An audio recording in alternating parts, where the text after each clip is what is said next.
Buenas tardes a todos, bienvenidos de nuevo a tu podcast Leer para Viajar. Mi nombre es Jason Beltrán y continuamos con nuestra lectura del libro La Isla Misteriosa de Julio Verne. Recuerda que también me encuentran en YouTube como Deporte y Cultura, ahí también estoy publicando el podcast y les agradecería si me siguieran. Entonces vamos a continuar con nuestra lectura, capítulo 1, parte 20. Este capítulo se titula Resuelven el problema de la luz. El invierno comenzó con el mes de junio, que corresponde al mes de diciembre del hemisferio boreal, y señalado su entrada con grandes lluvias y fuertes vientos que se sucedieron sin interrupción. Los moradores del Palacio de Granito pudieron apreciar las ventajas de una mansión a donde no podía llegar la intemperie. El abrigo de las chimeneas habría sido realmente insuficiente contra los rigores de un invierno y posiblemente las grandes masas, impulsadas por los vientos del mar, invadiesen su interior. Cyrus Smith, previniendo esta eventualidad, tomó algunas precauciones para preservar en lo posible la fragua y los hornos allí instalados. Durante todo el mes de junio se empleó el tiempo en diversas tareas, que no excluían ni la caza ni la pesca. A las reservas de la despensa pudieron reponerse y renovarse abundantemente. Pencroff, cuando era útil, ponía trampas, había hecho lazos con fibras leñosas y no había día en que el cotillo no suministrare sus contingentes de roedores.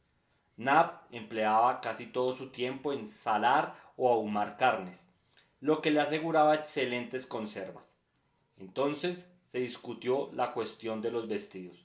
Los colonos no tenían más ropa que las que llevaban cuando el aerostato los arrojó a la isla. Aquellos vestidos eran sólidos y buenos contra el frío. Los había cuidado, así como con la ropa blanca, y los conservaron limpios, pero había que reemplazarlos. Además, si el invierno era riguroso, los colonos tendrían que pasar mucho frío.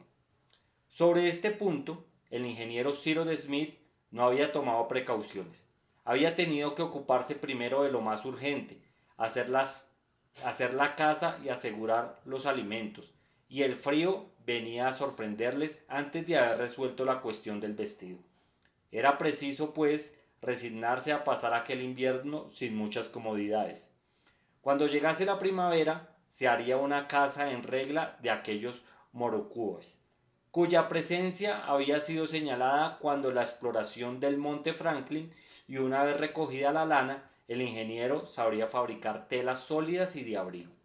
¿Cómo? Ya discurriría sobre ello. Nos asaremos en el palacio de granito y nos tostaremos las pantorrillas, dijo Pencroff. El combustible abunda y no hay razón para que lo economicemos. Por otra parte, repuso Gedeon Sleep, la isla Lincoln no está situada en una latitud muy elevada y es probable que los inviernos no sean en ella muy crudos. ¿No ha dicho usted, señor Ciro, que este paralelo 35 corresponde al de España en el otro hemisferio? Así es, contestó el ingeniero. Pero en España ciertos inviernos son muy fríos. No faltan ni nieve ni hielo, y la isla Lincoln puede también estar sometida a esas pruebas rigurosas. Sin embargo, es una isla, y como tal espero que la temperatura sea más moderada. ¿Por qué, señor Ciro? Preguntó Halbert. Porque el mar, hijo mío, puede ser considerado como un inmenso depósito en el que se almacenan los calores del estirio, y al llegar el invierno restituye esos calores. Esto asegura a las regiones inmediatas a los océanos una temperatura media menos elevada en verano, pero menos baja en invierno. Ya lo veremos, dijo Pencroff. No me preocupa si hará o no hará frío. Sin embargo, los días son cortos y las noches largas. Por consiguiente, hay que tratar la cuestión del alumbrado. Nada más fácil, respondió Cyrus Smith. ¿De tratar? Preguntó el marino. De resolver. ¿Y cuándo empezaremos? Mañana, organizando una casa de focas. ¿Para hacer velas de cebo?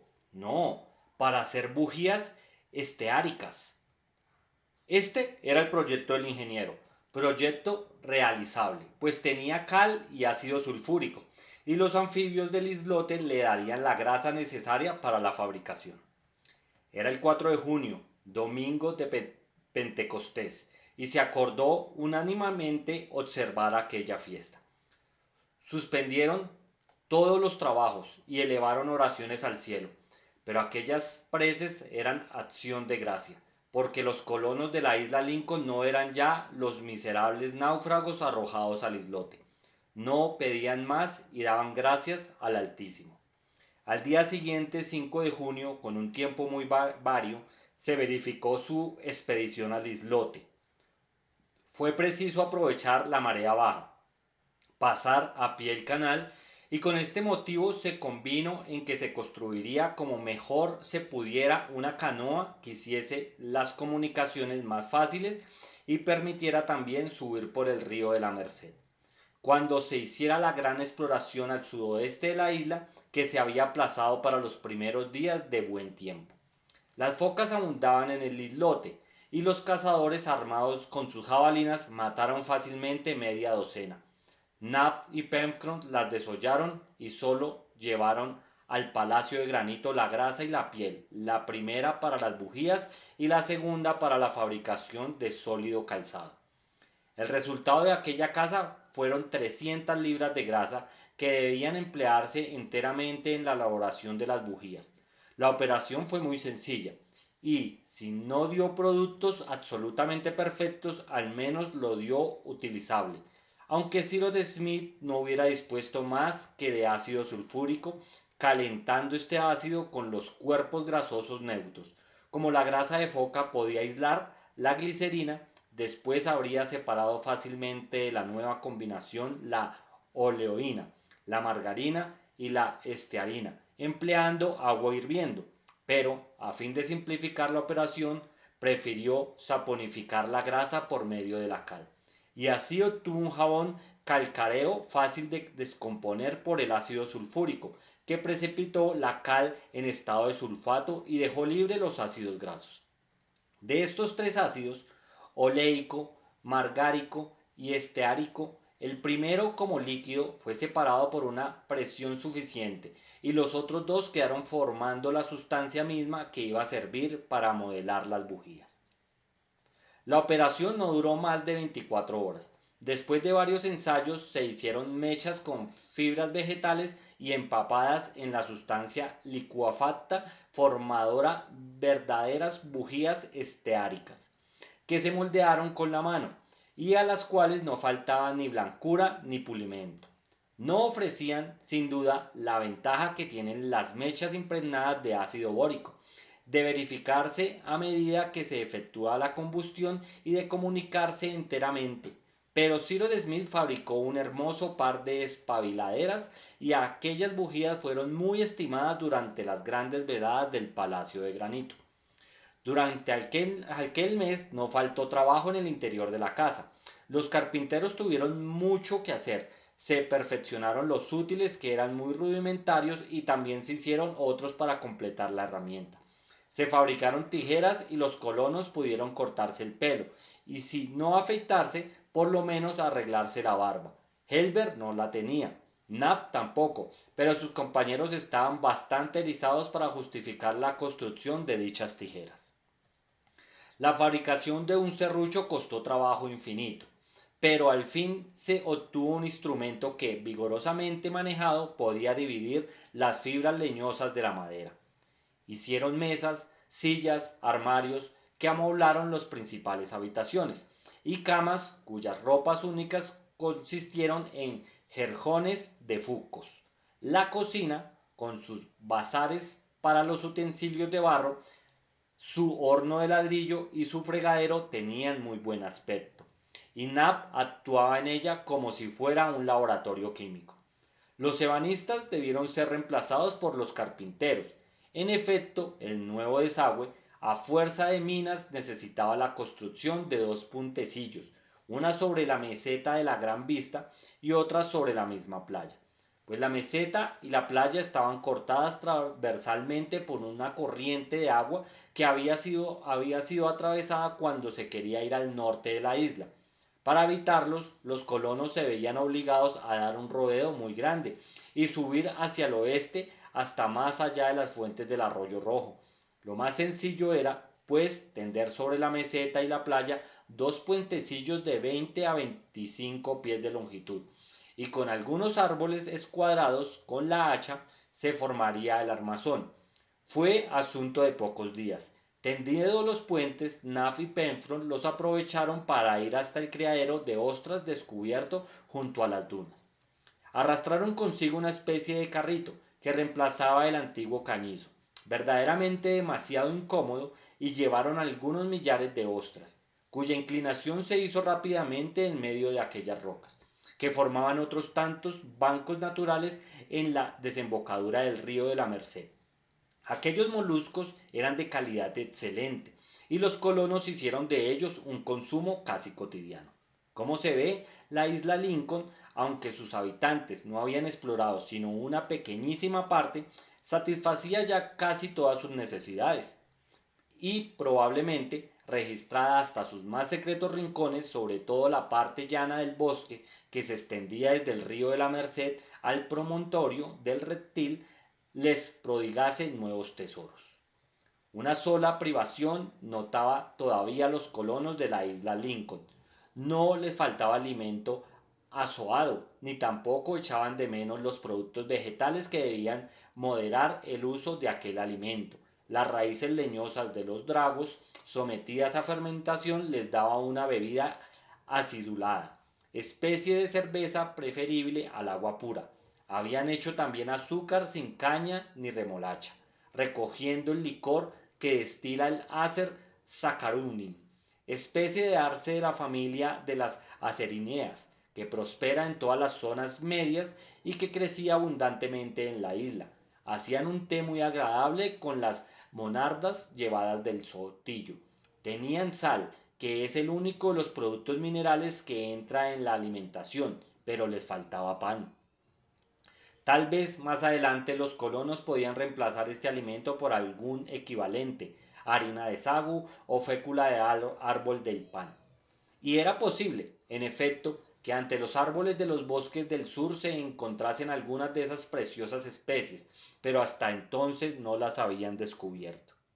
Sin embargo, la providencia debía en aquella ocasión acudir directamente en auxilio de los colonos, en una proporción infinitesimal, pero que no hubiera podido ser producida por Cyrus Smith con toda su inteligencia y toda su sutileza de ingenio. Lo que el ingeniero no hubiera podido crear nunca, Helbert lo encontró por casualidad un día en el forro de su chaleco que remendaba. Aquel día llovía torrencialmente y los colonos estaban reunidos en el salón del Palacio de Granito, cuando el joven exclamó de repente: «¡Caramba, señor Ciro! ¡Un grano de trigo!» Y enseñó a sus compañeros un grano que de su bolsillo agujereado se había introducido en el forro del chaleco.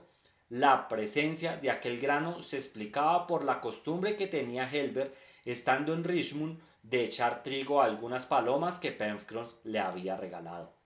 «Un grano de trigo», dijo el ingeniero. «Sí, señor Ciro, pero uno solo, nada más que uno». «Pues si hemos adelantado mucho, hijo mío», exclamó Pencroff sonriéndose, «¿qué podremos hacer con un grano de trigo?» «Haremos pan», respondió Cyrus Smith.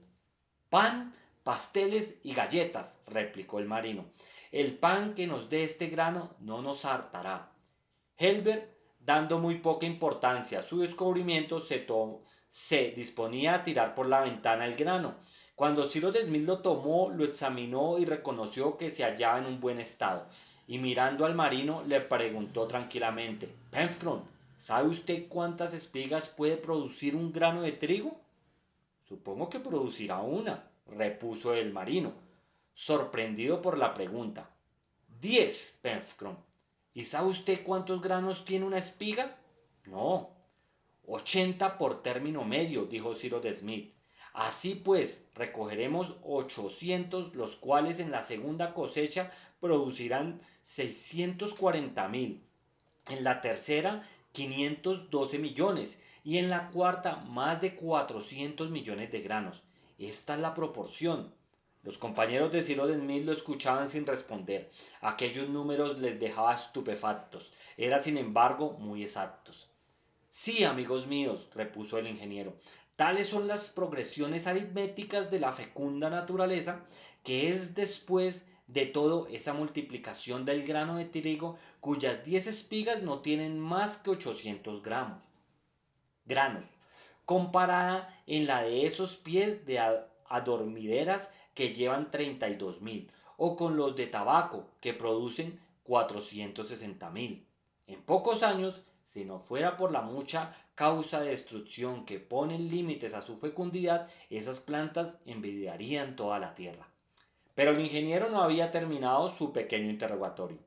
Y ahora, Pencroff añadió, ¿sabe usted cuántas fanegadas de trigo representan esas 400.000 millones de granos?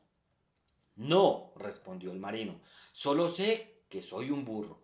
Pues bien, haría más de 1.000.000 a razón de 390.000 granos por fanega. ¡1.000.000! Exclamó Pencroff. ¿1.000.000? ¿En 4 años? En 4 años, contestó Ciro. Y aún en 2 años, si como espero podemos esta latitud obtener 2 cosechas al año. A esto, según su costumbre, Pencroff no pudo por menos de contestar con un hurra formidable. Así pues, Albert, añadió el ingeniero, has hecho un descubrimiento de grandísimas importancias para nosotros. En las condiciones en que estamos, todo, amigos míos, todo puede servirnos, y ruego que no lo olviden. No, señor Ciro, no lo olvidaremos, dijo Pencroff. Y si alguna vez encuentro uno de esos granos de tabaco que se multiplican por 360.000, le aseguro a usted que no lo tiraré por la ventana. Y ahora, ¿sabe usted lo que debemos hacer? Sembrar este grano, contestó Helbert. Sí, añadió Gédéon Spilett, y con todos los miramientos que le son debidos, porque lleva en sí nuestra cosecha del porvenir. Con tal que germine, exclamó el marino. Germinará, afirmó Cyrus Smith. Era el 20 de junio, momento propicio para sembrar aquel único y precioso grano de trigo. Primero se trató de sembrar en un puchero, pero bien pensado se resolvió recomendarle más a la naturaleza y confiarle a la tierra. Se hizo así el mismo día y es inútil añadir que se tomaron todas las precauciones para que la operación tuviera buen éxito. Hubiéndose aclarado un poco el tiempo, los colonos subieron a las alturas del Palacio de Granito y allí en la meseta eligieron un sitio abrigado contra el viento y donde el sol del mediodía debía verter todo su calor.